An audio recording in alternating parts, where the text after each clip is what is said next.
12 News at 10 starts now. And we begin tonight with breaking news out of West Phoenix. We have limited information, but what we do know is that Phoenix police officers were involved in a shooting, and it happened about 2 hours ago. 12 News journalist Gabriela Becerra is out at the scene right now, 37th Avenue in Glendale. All right, Gabby, what's going on?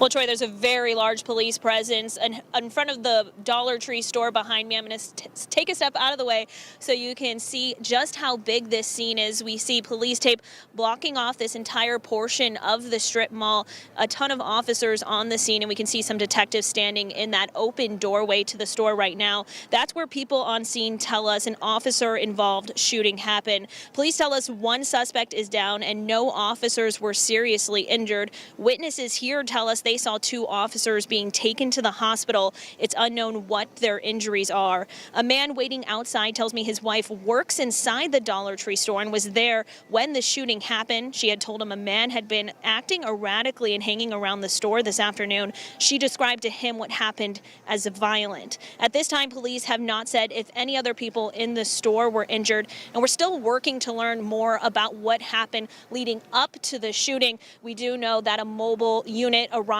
on scene just about 30 minutes ago, and actually a second one just arrived a few minutes ago. We've seen more detectives and investigators sprinkling in. We're also expecting a spokesperson with the Phoenix Police to arrive and give us an update shortly, and as soon as we get that, we will share it with you, so stay with 12 News on air and online. For now, reporting live in Phoenix, Gabriela Becerra, 12 News. Gabriela, it looks like it's a very large area they've got closed off over there. Are there any other businesses? It looks like everything's pretty much closed down behind you, but what's behind you there? We've got a Five Below, it looks like, and maybe a high school there. It looks like Maya High School is right next door, though it's hard to tell with the lights off. But yes, it looks like most of these stores to the right of the business are closed, but Five Below has the lights on. There's also a Mexican restaurant just in front of us here that is open, although no one in this area tells us they heard or saw anything in the exact moment. We just saw people rushing, of course, to speak with their loved ones. And actually, the police spokesperson is walking up right now as I speak, so we're hoping to get an update in just a few minutes. Okay, if you get that, go ahead and bring that to us right here within this newscast. Thank you, Gabby. I appreciate it. Let's get on to the next story now. Police are investigating another shooting involving officers that happened early this morning. So it's about 2 a.m. They responded to the gunshots at a home near Ray Road and Arizona Avenue. Police say a suspect pointed a gun towards responding officers, and that's when one of the officers shot back. Fortunately, nobody was hurt, but all three people inside this home have been detained. Now to a story you'll see only on 12 News. We're on the campaign trail in a strange place, the bottom of the Grand Canyon. And the tribe that lives there is warning of a looming threat to its world-famous waterfalls. 12 News journalist Bram Resnick hiked with U.S. Senate candidate Ruben Gallego to the Havasupai tribe's village, where they were talking about uranium. Water is life. Water is powerful. We respect the water. We respect the water. We respect that water. These girls and their elders speak with one voice. Our fight, it's been a long one since I've been in elementary school. Here in their remote village of Supai, tucked deep in the Grand Canyon, the Havasupai people shared that message with a visitor who could amplify their voice. The uranium mining does need to be halted. It is much too dangerous for the Havasupai people.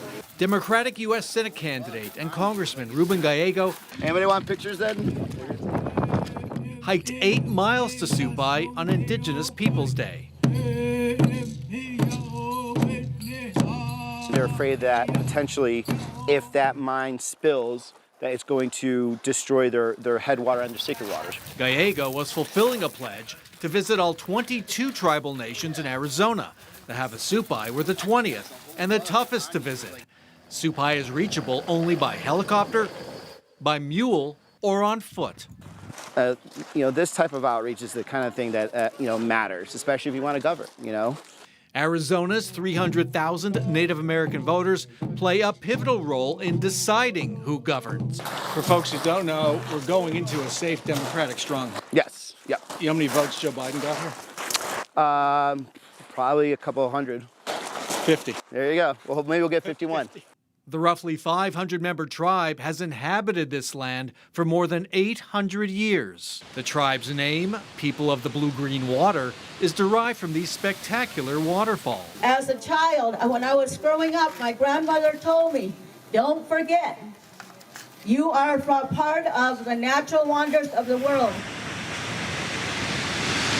The sacred waters sustain life and a thriving tourism business that draws hikers from all over the world. This mine on the Canyon Plateau is viewed as an existential threat to that way of life. We heard some alarming words. One of the fellow council members, I talked about extermination. And do you agree with that? Yes, we do agree with that. And we're a small tribe. We're like not even 1,000 people. And that's what we're afraid of for our people becoming extinct. The tribe has fought the Pinyon Plain uranium mine for more than 40 years. They fear the mining operation will poison their groundwater. The site is near Tusayan, the entrance to the Grand Canyon. The Havasupai Reservation is off to the west. Help explain the uranium issue. Of course, where they're mining at, it's our Aboriginal territory.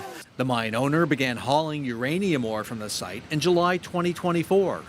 And for us opposing it, one main reason is our waters.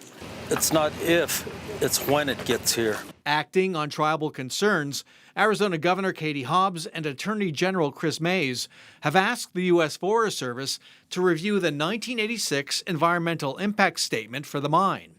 In response to 12 News, the mine owner said, "There are no new facts or science in the past couple of years to support reviewing the environmental impact statement. Activist groups have repeatedly lost on the facts, the science, and the law. This is just their latest public relations and political push." Don't forget us. We're down in the hole, down bottom of the Grand Canyon. We are people just like anybody else around the world, and we don't want to become extinct. In the village of Supai, And we want no uranium mining. Graham Resnick, 12 News. What an amazingly beautiful place. Ruben Gallego's Republican opponent in the U.S. Senate race, Kari Lake, has focused her tribal campaigning mostly on the Navajo Nation. That's the largest tribe in Arizona. Lake's campaign did not respond to a request for comment on this Pinyon Plain uranium mine. You can find more on Bram's trip with Ruben Gallego on 12+. And you can also go to 12+ to get ready for Election Day, having that uploaded onto your TV.